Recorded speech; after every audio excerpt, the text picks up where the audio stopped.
All right, with this sign, we are officially on air, and I got a new microphone, so we should be good with the two microphones today.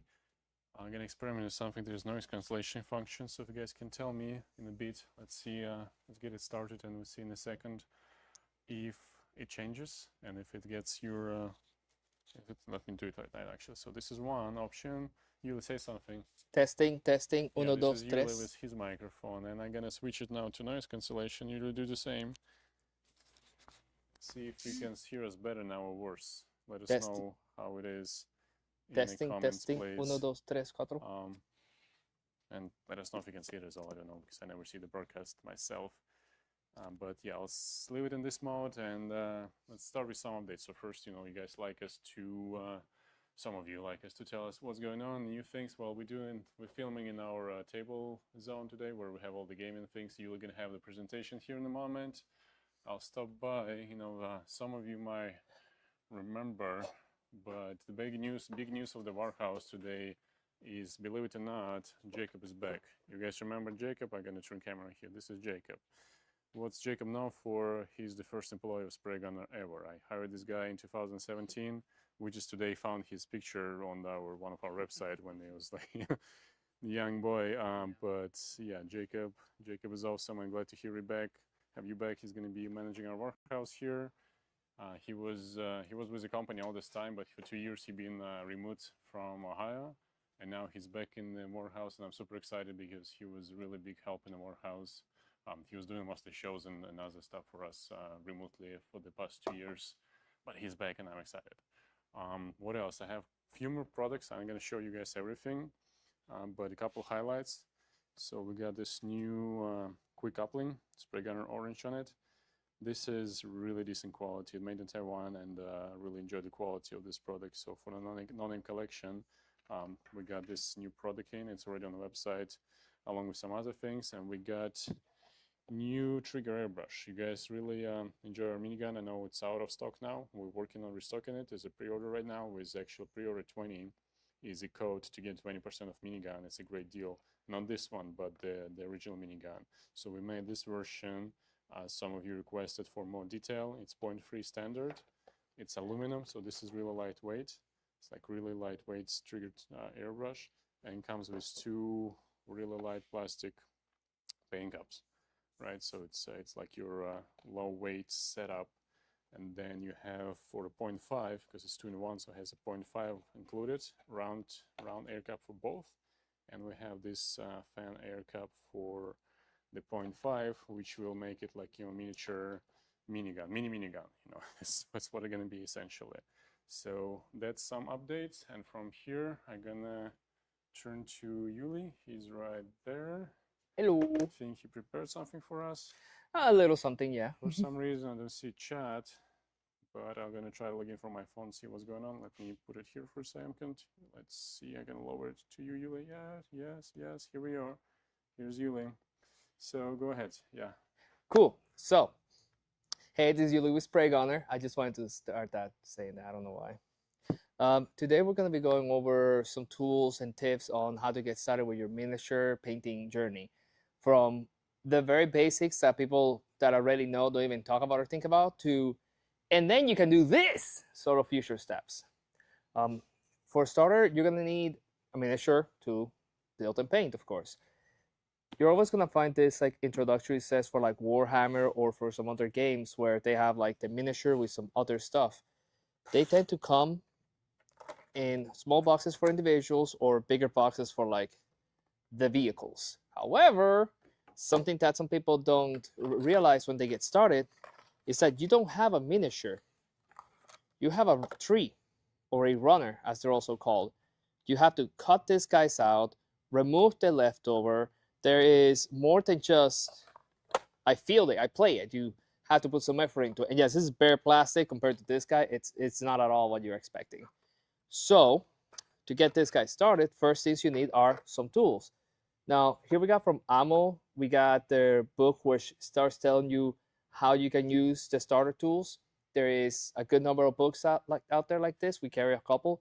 There are a bunch of videos on YouTube as well, and just information everywhere starting with that.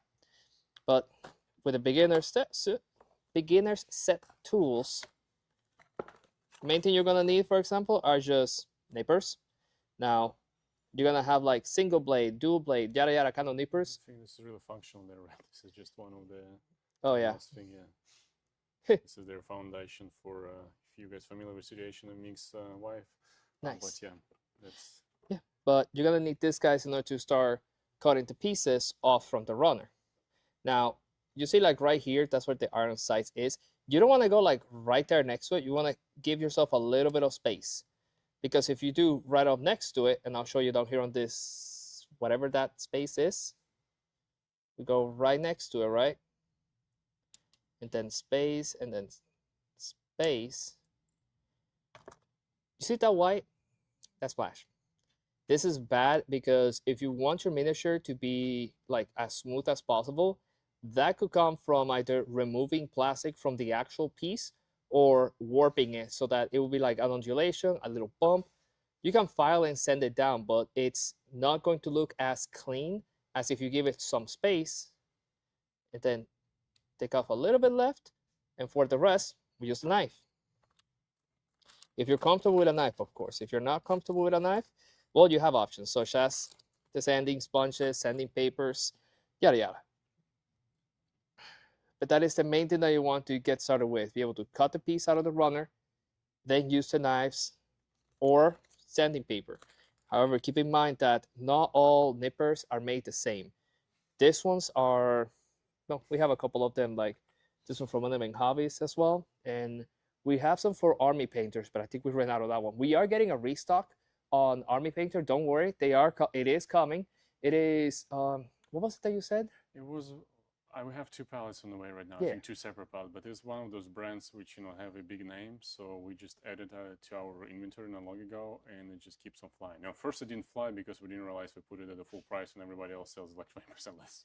Yeah. Then we matched everybody else, and it started flying off. So we cannot really keep it in stock, but we're working on it. So we have to restocking going, and after that we plan to keep it going best we can. But yeah, we can walk later to this section, but it's like it's empty. It's like it's Yeah. off the where it used to be, all the paints and everything else. But Yeah, really Yeah. good stuff. yeah, speaking of, this is what I'm curious about, honestly. I don't know. Tell me the difference between the three blades included. There's 3 different hobby knives in the set. So, this Like, is just what are sanding those? paper. This is sanding paper. These are their mini blades. Yeah, Basically, let's open it up, see what the.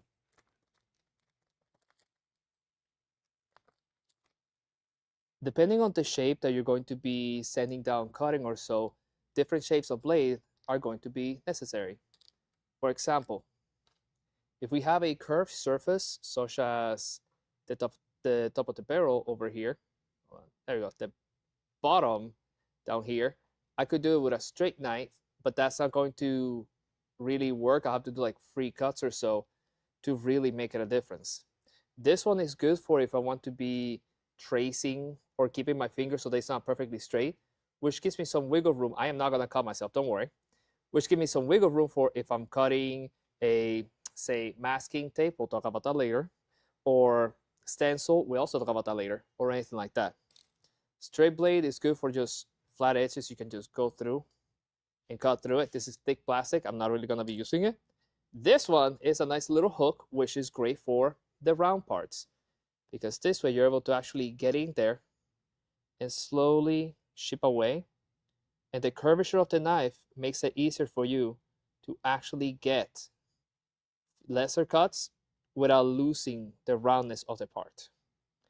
Now, there are multiple other uses for the different blades, different shapes, different sizes, but this is just a good little set to get you started and get you out of the, it is a straight blade, that's all you need. There's so much more out there that you could be using.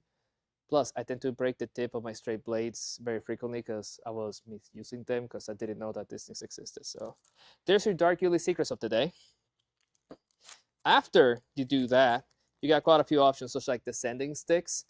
Now, these guys do have a very nice variety, which I like, which is, and you can find this like a couple of places, different grips across it. So you will have the individual ones, such as these guys, and you will have the more like varied ones. This allows you to just go from, all right, this is gonna roughen it up, to soften it, to little bit, to just polishing it With this, guys, I have made the mistakes of not realizing what number I was using and went a little too hard on the plastic, but are more flexible because as you see, they're smaller. You're able to get into certain crevices. You're able to do like smaller parts. Like say I assemble this guy and there's something blocking here. I cannot use this one, but a smaller one, I could just get in there and fine tune it. It's about learning more about your tools and how to use them and actually putting them to use. Yeah, and also I'm gonna use this second to make a little announcement. So this is by Ammo, Ammo by Mick, I should say, Yeah. Ammo by Mick Jimenez. And they have so many products. Sometimes I find stuff which I don't know exactly what it is. Yeah. And I'm gonna try to. We're gonna spend maybe 45 minutes to an hour with. So on the August 2nd, we're gonna have a video about Ammo by Mick Jimenez with Mick Jimenez. Yep. You know, it's gonna be Ammo by Mick Jimenez by Mick Jimenez. Yep. So Say that 10 if you guys times have fast. any questions regarding this particular product range, feel free to send us you know, a comment or email, like whatever form of comfortable to you. We're going to try to cover it because again, there's so many products which are what it is. Yeah, he actually has a bunch of streaking grime effects for like once you're doing like weathering on your models and figures. And because of the way that some products are named, you don't know that they can be used in certain ways. And that happens not just with his range, but like with everybody. I grabbed one set that was made for like, what was it? For painting trains, just giving weathering effects. I put it on a Gundam and it actually looked really cool. And it's like, do you paint it like a train? No, I painted it like a Gundam, but it worked. Yeah, Paint is paint. exactly. So beyond this, you're gonna need this, guys, basically a nipper, a file, and an X-Acto knife at the bare minimum to take apart the model. Once you have taken it apart, you need to move into the assembly step. Now, yes, they have another one. In this case, you're gonna be needing some glues, and not always will all models require glue. These ones are the Warhammer models. A lot of them, even the big tank right here, are known for being requiring glue, because the parts, when they come together, they either sit flush or don't quite sit flush. And as you see, there's some big space. Don't use a very fine tip nipper for this. You want to use something a bit stronger, you know, because if you use a fine tip with this, it's like me saying, I want to use this tiny thing just right here. It's gonna take me forever. I'm gonna lose the blade. Use something stronger. Once you want to do finer detail, or you cut it off and you want to remove whatever little bit is left, then use your fine tip. I'm saying it as somebody who's broken his nippers like 2 times already. You do, however, have other models aside from just on the Warhammer that come in a snap fit feature. Some of the newer ones are having this feature. Like, for example, this is a Gundam. I just bought it out of my storage, don't worry about it. And same thing as before, it comes on a nice little tree or a runner. But the gates, as they're called, are a lot smaller. So this will be a lot easier to just nip off and just sand and file. So it kind of makes the process more enjoyable for me. But as you can tell, these guys come in multicolor plastic. So I'm not going to have a gray Gundam sitting there. I'm going to have something that looks a lot more pleasant to the eye right off the bat. Why am I mentioning Gundam? Because this is a technology that's becoming more and more popular with some miniatures where you are able to just snap fit them, and some come with paint already included on them, which makes it a lot faster and enjoyable. There are some other ones, like, I don't know, this guy. It is heavy on the glue as well. It's more of a military style, where you do need to have quite a bit careful with it, such as a very, very, very thin turret. I don't know why, but like the gate is thicker than the turret itself, so you got to be careful with those. But the process will always be the same. Be careful, cut away from the part, then gently knife it away, sand it down until it's nice and smooth. Once you do that, then you're going to be using the glues and such to bring it together. Now, like Artem said, we have quite a variety of tools in here. We have some regular quick cement. This is great for the plastic. When there's parts that are not quite like touching, or there's a bit of a gap because you sand it too much, it happens. Don't stress. You get the gap filler. There's also CA glue, such as this guys, that allow you to put the glue in there, hold the pieces, and fill in the gap. You got to be careful though, because it does stick to your fingers, and I have lost many a digit to that. So just be careful. Some activator to make it dry instantly, and this guy, which I didn't know what it was, but I've seen a bunch of videos using it, especially on the 3D printed stuff. Magic Dust. This just reacts with the CA glue and like hardens it, but also gives you more solidity so you can Yeah, sand so it down. That's what I know what it is actually. It's a good thing. I know something more than you about the figures, but yeah, this replicates pretty much what you said about something like this, the surfacer, because you can use the the tiny activator glue and put it over and creates the volume of like thickness of your layer. So you can I saw the pretty thick. I didn't do it myself, just to be clear there, but I saw pretty thick gaps filled with this, and it works like like magic. That's exactly what it says. Yeah, it's always was weird before I knew what it was. I used to see people like, oh yeah, in your model, and they just sprinkle something. I was like, is that sugar? Is that salt? What are they doing? I didn't know. Baby powder. Yeah. There's also, if you want to get fancy with it, not just like a nice simple knife, you could get something such as, a katana. And I'm not joking, I did not know what these guys were. There's two of them until I bought one myself, and it is a full-on katana. That's the X-Acto knife. I was like, this is really fun and cool, but the packaging made me think I was gonna get like a girl figure or something in there. I didn't even read it. Is it something we sell? Yeah, we actually sell those, right? You see? Why don't I have it on my desk? I need one of those on my desk. Mail opener, yeah. Well, I was using one of them, Okay. so yeah. Well, I'm stealing this one for sure. Yeah. Awesome. So we have a Pretty comment here. Don't forget Gundam Assembly coming out next year. You probably know what it is because I have no clue what Man, he's talking about. you can't beat me to the punch like that. I'm over here trying to build up the hype. Yes, we have the Gundam Assembly is coming next year. We're looking to having that on the tabletop here, since we have the tables for it, we have the paints for it, we have the setup for it. Gundam the Tabletop Converge is already getting pretty popular with the card game, where you will get a starter deck and some minis. I already have some friends that, I'm not jealous, already got the minis and are already painting it, Sean. So I am very much looking forward to the end of the year when I could get myself like a set or two, probably all of them. I don't know, we'll see. But yes, that is definitely something we have on our radar. That being said, this is the basics of what you need to get started with. Be patient, be calm. If you shave too much, don't worry, we're talking about miniatures. You could just call that battle damage. If you don't put enough and there's like, you put it together and there's a bit of a gap, you can try to easily, separate it. Don't use glue yet. Separate it, shave, test, fit before you glue. Once you do that, you're golden. All right. On to the next section. So we got our model cut and glued and prepared, right? Yep. And we are... Now we enter the prepping phase. Now that the model has been prepared and assembled, you're gonna need to prime it. Now we have quite a few options for priming. You can start with some rattle cans. Just brought a couple in here. Oh, don't get stuck. I'm good. Okay. We have a couple of the rattle cans if you don't have the space to commit to an airbrush.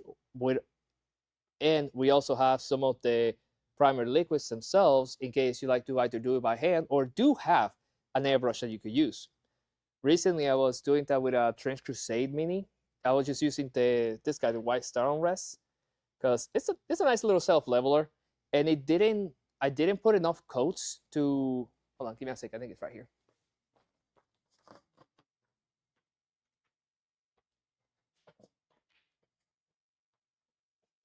I didn't put enough coats on it to make it like perfectly even, but that little bit of unevenness of the white on it, I kind of like it. I was gonna put some more, but I figured, you know what? This looks like disturbingly uneven, like flesh warpy sort of thing, which is the whole point of this guy with the anti-tank rifle.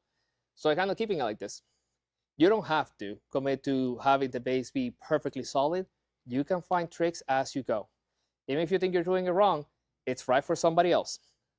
But yeah, these guys are for the airbrush and also for the brush. Keep on doing layers and you're good. Rattle cans for when you want to get the big piece done. Just keep in mind that for smaller stuff, rattle cans might not cover the places you want it to, such as if I do it from this angle, the entire chest out here is going to be unpainted. And then when I hit it from the chest here, everything else that I already hit with is going to get more paint onto it.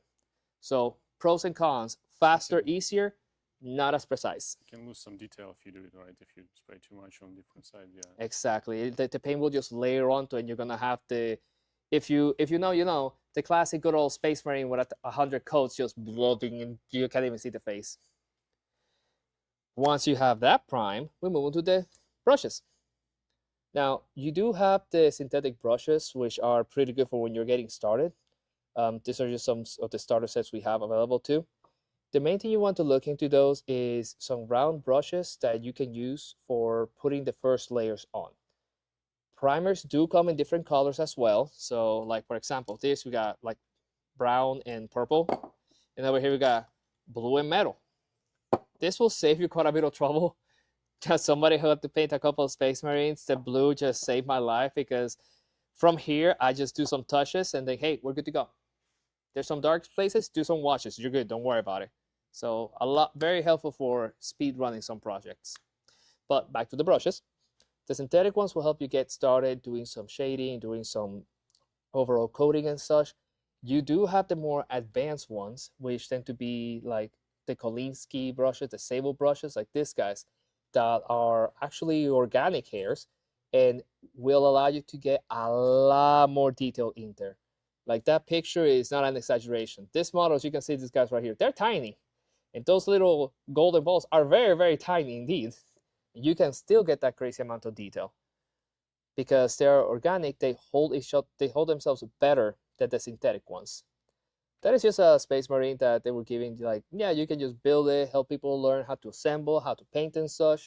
I made a little lineup to show people from the basic of assembly to after prime and putting your base colors down to after you do that, you got the washes, you got the water slides, you got all the crazy effects. That one's by Phil. He's really talented. And over here, this is just done like by hand and such. But of course, in order to start painting, you're gonna need paint. Once you have your model prime, there is a plethora of choices you can have. Army Painter is very popular for their speed paint series, which allows you to just shake the bottle, put it on top of something that's white, and immediately get results. This guy, I primed black. I did a couple of sprays of white from the top in certain places, and just 2 coats of the speed paint get you a pretty nice result. Depending on the techniques that you use before putting down the paint, you will have different effects. However, that applies for all paints that are semi-transparent and such. For a lot of them, you have the ones that are more opaque, which means that they will cover whatever you have underneath. The ones that are semi-transparent, which the layers you have below will affect the final result. And then you have the ones that are just full-on transparent, and it's gonna make the black a little bit more blue and the white like super blue. So you got to keep in mind which paints you're getting and how it works. You're not gonna get one paint that does it all. You're not gonna get one paint that will like be the full spectrum, like one single color, I mean. So be sure to play around, see what works for you. There's a lot of minuses and pluses over here and there. But personally, you really can't go wrong with a lot of them. They're pretty darn good. Monument Harvest is really good and known for that. And let me see, yep. Actually brought these guys over here. The Ionic is also from Ammo and the Atom as well. That's a little Gundam that I painted using the green set. Just as a little challenge, you know, see like what can you make with this paint and how good are they? Pretty darn good through an airbrush, I'll tell you what. That was not an exaggeration. And they self-level, so like you don't have to worry about losing detail or spraying too much. Very forgiving, very nice for beginners. So we'll discuss it, of course, with Meek in August 2nd when he comes and does live video visit. But do you feel the difference between Ionic and Atom? Did you have enough time, like with both of them? Yes, the Ionic paints themselves were not a bit, they're more pigmented, which made them be a little bit thicker. Just not a whole lot, like just a very small bit, but enough that when I do one coat of the color with some water, gives you a nice little layer. The second coat was the color, such as in Artem. I get this a secret from you. Now, you have been messing with me about having a Warhammer army since we first had the Warhammer event here. So I made you some Warhammer Space Marines. This, let me focus on looking great. I love the gold on it. And that orange is their Ionic with just 2 coats. It Nice. hides the brush strokes. It does a really good job at just keeping the color nice and even, and it's pretty darn strong too. It's looking great. Thank No, I you. definitely want to learn to I'm very to extra, play so I it. use some Yeah. fluorescent onto it too. Oh yeah, look at this on the blade. Yeah, You know how much you can tell in camera, but yeah. you can see it. Let me tell you something. My neck hurt a lot because I was doing this whole thing, just trying to paint with it on. But you know what? It's worth it. It's got to see you smile. It's worth it. I hope. Thank you, Yuli. But yeah, aside from those, and yes, like you said, Meg will take care to explain more. You do have the next step up, which is airbrushing. At this point, you can do a lot of things with airbrush that will take a lot longer by hand, and you can do things with hand that will take a lot longer by airbrush. It's not saying one is better than the other. It's about utilizing the tools and knowing how to use them. With the airbrush, you could get a really nice gradient effect. This guy was prime white with a zenithal highlight, focusing on the angle at which the light is coming from. The source of light is, of course, those flames. It is kind of tricky to get a gradient like this with the brushes. And this guy was done with fluorescence right on top of that. So the places where it looks the most pink, that it was the places where I hit it with the white. The semi-purple dark coloring was just black. I didn't do anything else to it. But it is just to show that those colors will dye whatever is below it, but it still looks really solid. Now for the airbrushing, you're going to need, of course, a lot of those primers that we mentioned before are airbrush ready, so you could just shake them. You can dilute them a little bit if you like. I prefer to have thin coats rather than too thick paint, but that's the good thing about the airbrush that allows you to do that. Depends on the nozzle, I guess, right? If you have like 0.5, Yeah. you can go directly for most of those colors. If you have something, the smaller tip gets, the smaller Exactly. reduction you need. And don't be blasting out like 40 psi or 50 psi. You're not trying to be like blasting the paint like a landlord onto the walls. Okay, you're doing like very small miniatures. So keep it a good like 25 to 30, sometimes lower. The thinner the paint, the less pressure you need. Yeah, it reminds me of one studio we visited. Actually, they do production on like big scale, so they have like a mini stuff, like little figures, but they make a lot of them. And she's like, "Yeah, just put this airbrush at 90 psi," and I'm with camera, filming like. Right. I don't think the airbrush is made for 90 psi, but it's fine. That's like a fire hose. Yeah. This is like you just done. That's horrible. But for the airbrushing paint afterwards, they have their own. There's a couple of ones that work like air, such as the War Paints Air Set, because these ones are airbrush ready.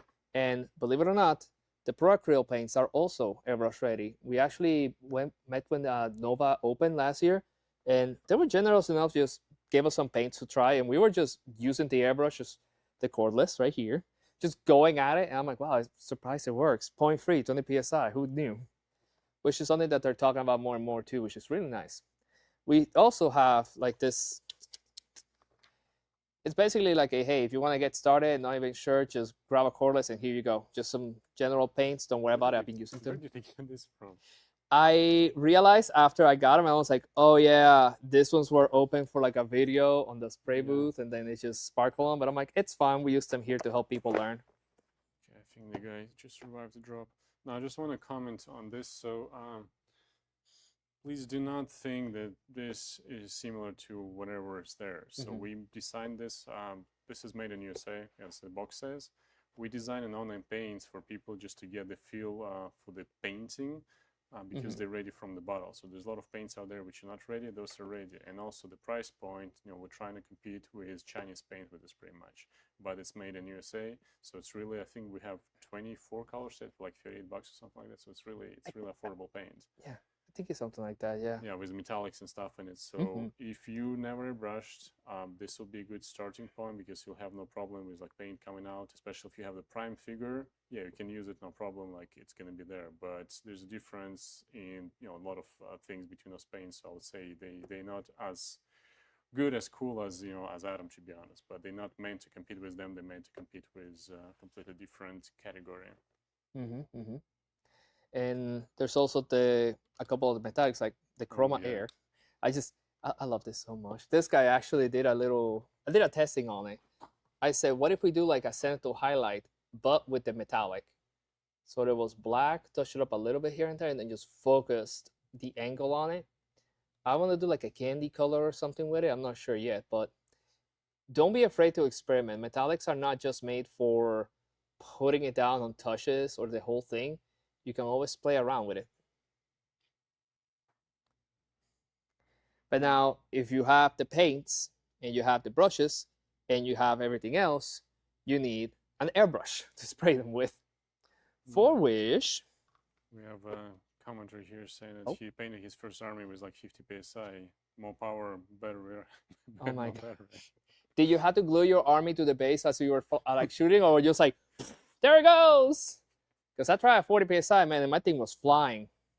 Yeah, the 40 psi usually a setting we use for like the minigun when you have the fan cap. So when you have the open, instead of the round pattern, you have the fan, so it needs more air. That's where we use 40 psi. So unless you know specifics for whatever paints or something like for t-shirts, I know for sure like this guy's using higher pressure because they need they need paint to get into the fabric. So that's the secret of the t-shirts, to have longevity and don't just disappear after the first wash. Is to have higher pressure to make sure the paint like really sticks in there. But for hard surface, I don't really know, except for like specific products, when high viscosity, why would you use so much pressure, especially in miniatures? Yeah, it is effective to just get those done at a high pressure if you want to just put the first layer or the base layer or just prime it on. What I'm mostly trying to push people to do is focus on the detail, on the subtler things you can do, because using a 40 psi, you can use a rattle can for that, just like, there we go, we're done. But using less pressure, using thinner paints, using, there we go, more control allows you to say, okay, I want to have more of a paint light over here, another light over there, control where it goes. Like I did with this guy. It doesn't matter what angle you look at him at, there is always going to be a little pop of color that catches your eye. That's the volumetric highlight. Instead of just blasted from this angle because that's where the sun or light source is, there's always going to be a spot of interest, because when you're playing, it's like, oh, you do that, it looks really great. Yeah, well, your opponent can see your art. All you see is like the black because you didn't paint the back because there was no white on there. You could, but I prefer it like this. Aside from that, for the airbrushes, there are quite a couple of compressors that you could get. We have the Cool 2D, is the most popular one. And for the no name, we always sell out of these guys at the shows because it is super easy to just grab and go. It comes with its own airbrush. You literally just grab it, connect it, nice and tight, blast it. It holds a nice 20 psi, so you're able to just put the paint in here that is being diluted and thin down. Don't just grab like a regular paint and put it through. It's not gonna work. You need to thin it down and just get painting. We got the trigger version as well, so that if you have any injuries or if you're just more comfortable just wanting to base the models, ta-dang. Pretty much like the ones that you were talking about over there. Pretty fun, pretty easy. I also really like how you're able to just switch out airbrushes. Like I've seen a couple online that's like, this is a very specific brand and such. You can't connect to anything else. And I'm like, well, this is Mr. Hobby GSI Krios, and it just goes right on. Yeah. No problem. Very nice for that. Yeah, and I'd say it doesn't really matter which particular airbrush you get. I have this question all the time. People ask, oh, which is the best? There's no best, you cannot tell me different, like what's the best between Lexus or BMW. It's going to be your personal preferences based on experience and thing like that. Yep. So same like, if you want to start cheap, yeah, we have the Stone Aim airbrush. Would I recommend it for 5 years of uses? No, it's better to get to something like made in Japan or Germany. Yeah. So as I mentioned, you have the GSI Krios. This is top selling airbrush from I think ever in the world. The CS by Water, we have plenty of this always in stock. And the Ultra just came out last year, 2024. Yep. Actually, this one is still sealed, but I can show you one. I don't know where they came from. I saw we have like a dozen of them in our discount section, and they're like $90 right now. So this is the steel if you're thinking of getting one of those, Mhm. check out discounted section. I think they come from the class or something. I don't really follow always, I not always know all the details, but I think we have like a dozen of those at $90. They all pretty much used once. I'm pretty sure they're from a class because it's what it feels like. Had like 12 or 15 students there, and we just cleaned them after the class and put them for sale. So next time we can just use new again. Yeah. Yeah, check it out. Yep, I'm Those, pretty sure it was from one of the conventions that we had gone to that we yeah, were maybe. doing I know some we're doing events so there. many of this, so it's again losing track. But Yeah. this is really a nice airbrush in terms of like for new users because it teaches you, has the double action trigger, but you cannot just make a mistake from the, it's number one mistake for anybody to start using airbrush. They just try to, pull it back without pressing trigger down. What it creates just a bunch of paint coming out because if you press the trigger, air starts. But if you just pull it back, you just start paint without air, and then you finally get an air and you see a splatter. So this airbrush prevents it. Also has some helpful features in terms of like color and other things. But yeah.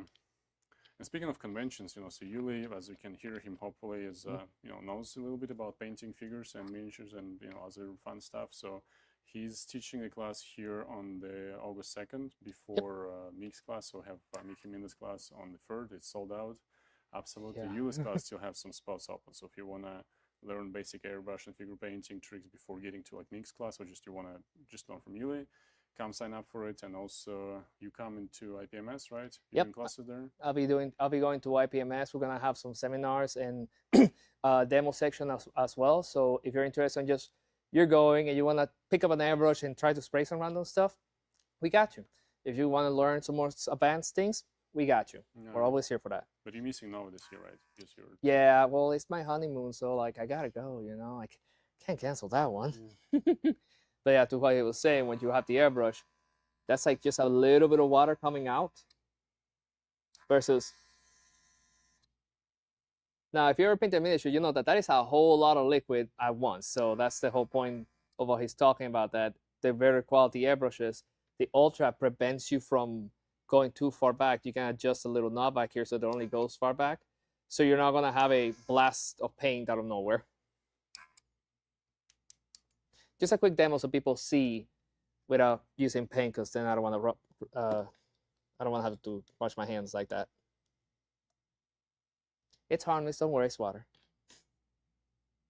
All right. Anything else? I think we're doing a quick overview, so I don't think we talk about masking stuff yet, right? Yeah, that was that's a more like little more advanced past that point, where once you already got the base paints and once you got the, here's the colors that I want and such, masking, whether it is masking tape, and like I mentioned before, we will get to it. It allows you to say, if you're painting an airplane and you got to cover up the windows, you're not going to be able to put it in there and then try to cut it. That would be a bit of a headache. So what you do is that you can put the tape down, and this guy is a semi-round shape, which allows you to just move around and not be too worried about how you're moving your hand. So then you can just like that. There we go. Giving you the exact shape that you're looking for. So if you're cutting camo or something like this, that's exactly what you're going to use, right? Yes, this is really good for that. That's why this knife is a lot better than the point, because the straight edge is giving you a single point. This guy gives you more surface to cut into with. Masking putty is also really good for the camo stuff, but also for overall, because you're able to just put this onto the model. Yeah, it's another product we're having a hard time keeping in stock. Yeah, they're really popular. But you're able to just put it wherever you want. Say this dude right here, I want to get just a horn, and I don't want to be cutting a whole bunch of tape just for that. And just like that. Got the horn separated. If I spray it, only the horn is going to get paint. And then I peel it away, and we're good to go. Really, really helpful. It also bounces. So if you're just bored out of your mind, you're like, yeah, just... There you go. See? Let's see where it goes. There we go. Oh, that one died. It's rolling me. Yeah, roll for survival. I don't even know if that's a thing. But yeah, for when you want to get started, you're going to be seeing a lot of information online that tells you, oh, this paint you do this, that paint you do that. We always recommend, and I personally believe it wholeheartedly, use the stuff from the brand that you're already using, which means if you're using a thinner or reducer from brand A, don't try to experiment too much with like, what if I use this alcohol and such? Because brand A works great with alcohol, brand B changed some formula, and now the alcohol is making it get messy. Brand C is doing something else entirely. So be thorough and research exactly and test it. Don't commit to just, yeah, I want to get started in here. I just got these paints. I didn't buy that thinner, but I heard water works fine, and then the water doesn't work fine at all. No, I guess for new guys, yes, but if you've been doing it for years already, you're kind of bored. Yeah, you can experiment with whatever you want. Yeah, yeah, that's the thing. Experiment. Always experiment. Have like a spoon or like whatever else you have, like leftover pieces. The runner itself, actually, paint it, test it, prime it, give it a go. Yeah, no, that's rule. We have this is like for hobbies and figure painting. We also have automotive products, and we're gonna have next week actually we're gonna have automotive video test panel for everything. Just you've been painting this miniature, for the whole day, maybe two, and then you Yeah. decide to experiment with something. Oh, this is new clear coat. I never tried it. Let's see how the varnish, how it applies, and then everything is like ruined. And because we had one of those actually, that's with the model with epoxy, it's You still dripping mean there. this? It never. Oh, you're gonna bring this thing? Yeah, it's also Yeah, that's a good example. this one So, also. that's what we do here for you guys. Sometimes we experiment and not everything goes well, but yeah, This- this stuff destroyed. Yeah, I was using some stencils and the masking putty to give me like the pattern sort of all over it, but because the clear top that we used was way too much, it got into the decals. Just It made them moving go pretty all much, yeah. bumpy, and now it's Yeah, like this is coated very into. visible in the camera. I can feel texture with my finger here. Yeah, like Yeah. there's a lot of texture coming out of it. Now down here you see one that was completely untouched, and how it looks a lot matte. It looks flat. Yeah, no, not this guy. There's texture all over it. So test your pieces aside. Once you're ready, then commit. But always experiment and be patient with yourselves, because you never know. You might find your new trick just by Yeah. accidentally spraying. And also, for continuing education, we have a bunch of books here, which it's. Oh, you mean books such as? Hold on, I actually got it ready right here. Oh yeah. Yeah, because we started with books, we're ending with books. Books on how to get started, and books how to go further beyond. Plus author. From crazy stuff such as here's how you do some washes, and here's how you make it look realistic, to here's how you can keep going and make like filtered effects, to decals, to panel lining, to water slides, to stains, more advanced stuff, to from Angel himself, how you want to work with your colors, the ones that you have, the best options for getting a good effect, why the color wheel matters, it matters a lot, how to get some gradients depending on the color, because you're not going to work red the same way you work blue. Similarly, but not quite there yet. Even for diorama stuff, such as brick buildings, because once you are done with your model, it looks good, you're happy with it, you want to put it on a base, you want to put it on display, you got to learn how to do that. Otherwise, you have a beautiful piece sitting on rubble. For some information on that. And if you're feeling particularly like, I just gotta get this done, there's also these things, which is basically like terrain in a board. You're able to just cut this out, glue it at the bottom, boom. Right there, you got a nice little base for whatever you're displaying, whether it is a Hot Wheels car, it happens, or your Space Marines, Tau, even the Gundams. There's so many options of those. I don't know if you guys can see through right there on the very back wall through this hole there. Yeah, we have quite a selection of those, and of course on our website you can find everything on the website, all the diorama stuff. Yeah. But yeah, well, thanks, Yuli. I hope it was helpful for you guys.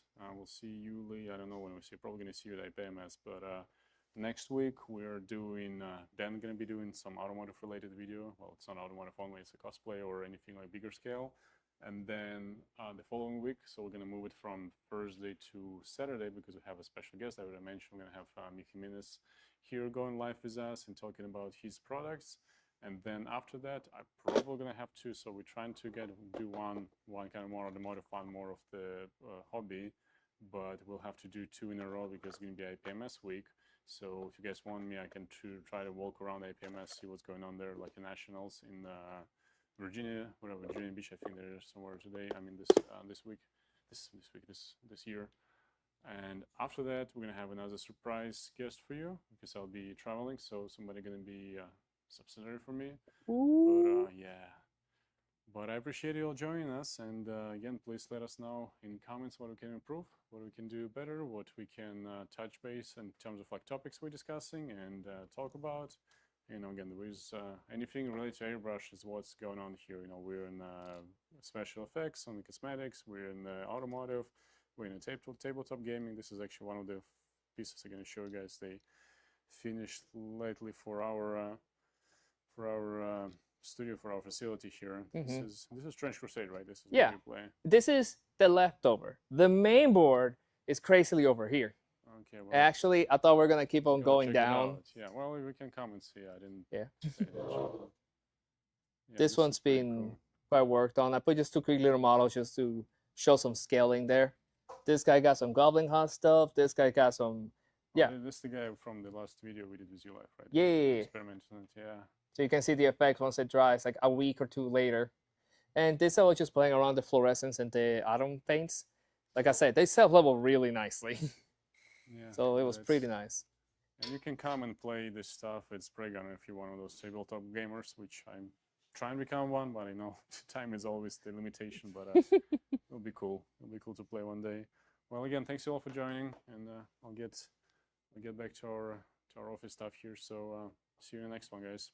See ya.